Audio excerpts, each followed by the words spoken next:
دہشت گردی کسی صورت برداشت نہیں کریں گے، دہشت گردی کے خلاف جنگ کو منطقی انجام تک پہنچائیں گے۔ دہشت گردی کے خلاف جنگ کے لیے قوم کی مستقل حمایت کی ضرورت ہے۔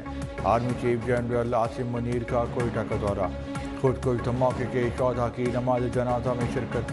آئی ایس پی آر کے مطابق آرمی چیف نے سی ایم ایچ کوئٹہ کا دورہ کیا، زخمیوں کی عیادت کی۔ سپاہی سالار کا دہشت گردی کے خاتمے کے لیے قوم کے عزم کا اعادہ۔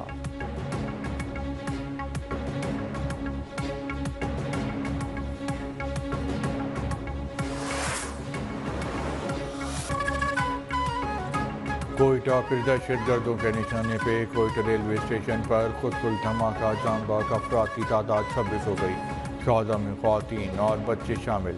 نماز جنازہ ادا، وفاقی وزیر داخلہ، گورنر، وزیر اعلیٰ سمیت اعلیٰ حکام کی شرکت۔ 62 زخمی مختلف اسپتالوں میں زیر علاج، بعض کی حالت تشویشناک۔ دھماکہ جعفر ایکسپریس کی روانگی کے وقت ہوا، اسٹیشن پہ مسافر بڑی تعداد میں موجود تھے۔ حملے کی تحقیقات جاری، دھماکے کا مقدمہ تھانہ سی ٹی ڈی میں درج۔ ابتدائی تحقیقاتی رپورٹ میں خود کش حملے کی تصدیق۔ حملہ آور نے 7 سے 8 کلو دھماکہ خیز مواد استعمال کیا۔ حملہ آور کے جسمانی اعضاء ٹیسٹ کے لیے فارنزک لیب لاہور بھجوا دیے گئے، شناخت کے لیے نادرہ سے مدد لی جائے گی۔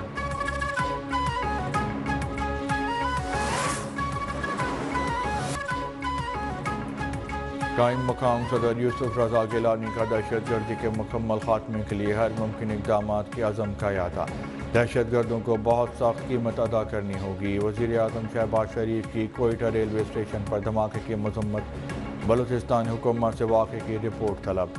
چیئرمین پیپلز پارٹی بلاول بھٹو کا دہشت گردی کو جڑ سے اکھاڑ پھینکنے کے ہر اقدام کی حمایت کا اعلان، بولے معصوم شہریوں کو نشانہ بنانے والے انسان کے روپ میں درندے ہیں۔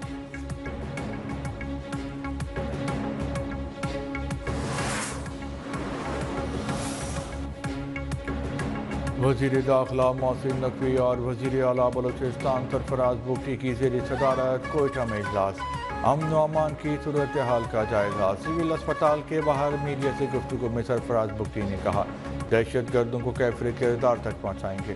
محسن نقوی بولے کہ وزیر اعظم نے تحقیقات کا حکم دیا، سیکیورٹی لیبز کو دیکھا جا رہا ہے، دہشت گردی کا مل کے مقابلہ کریں گے۔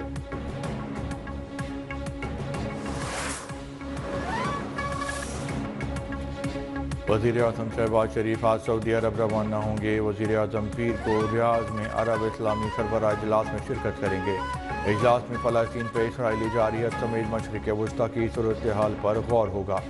نائب وزیر اعظم اسحاق ڈار OIC اجلاس میں شرکت کے لیے سعودی عرب پہنچ گئے۔ اسحاق ڈار نے کونسل جنرل اور وفد کے ہمراہ عمرے کی سعادت حاصل کی۔ رات گئے اسحاق ڈار ریاض روانہ ہو گئے۔ وہ پیر کو OIC وزرائے خارجہ اجلاس میں شرکت کریں گے۔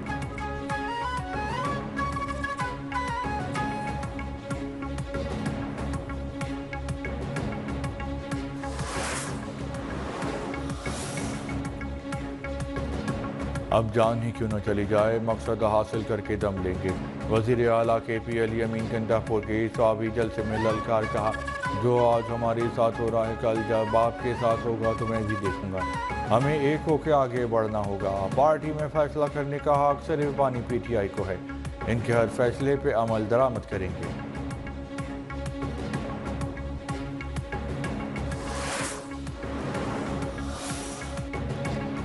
کوئی سیاسی لیڈر یا جماعت پاکستان سے بڑی نہیں، وفاقی وزیر اطلاعات عطا اللہ نے واضح کر دیا، کہا نفرت اور انتشار پیدا کر کے بھائی کو بھائی سے لڑایا گیا، سوچے سمجھے منصوبے کے تحت معاشرے میں بگاڑ پیدا کیا گیا۔ 9 مئی ایک سوچا سمجھا منصوبہ تھا، فلسطین پر APC میں ایک جماعت کے علاوہ تمام سیاسی جماعتیں شریک ہوئیں، ملک کے ڈیفالٹ ہونے کی دعائیں کی گئیں، ہار گھڑی انگوٹھی لے کے کہا گیا مجھے ڈالر کے ریٹ سے سروکار نہیں۔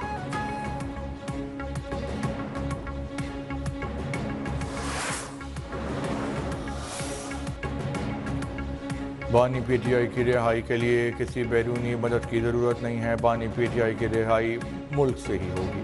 چیئرمین PTI بیرسٹر گوہر کا دو ٹوک اعلان، توابی میں جلسے سے خطاب میں واضح کیا ہمیں امریکہ سمیت کسی کی غلامی قبول نہیں، بانی کی رہائی کے لیے عوام باہر نکلی، حکومت اپنی مرضی کے جج چاہتی ہے، امید ہے کہ سپریم کورٹ 26ویں آئینی ترمیم کو ختم کرے گی۔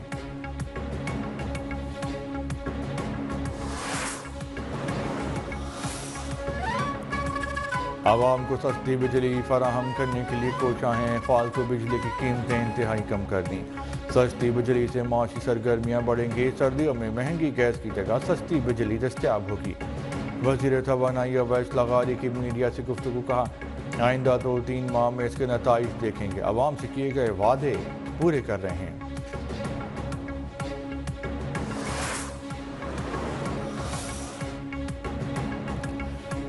پنجاب کے مختلف شہر شدید اسموگ کی لپیٹ میں، حد نگاہ انتہائی کم، موٹر وے پہ ٹریفک کی روانی متاثر، کئی مقام پر موٹر وے ٹریفک کے لیے بند، شہریوں کو غیر ضروری سفر سے گریز کرنے کی ہدایت۔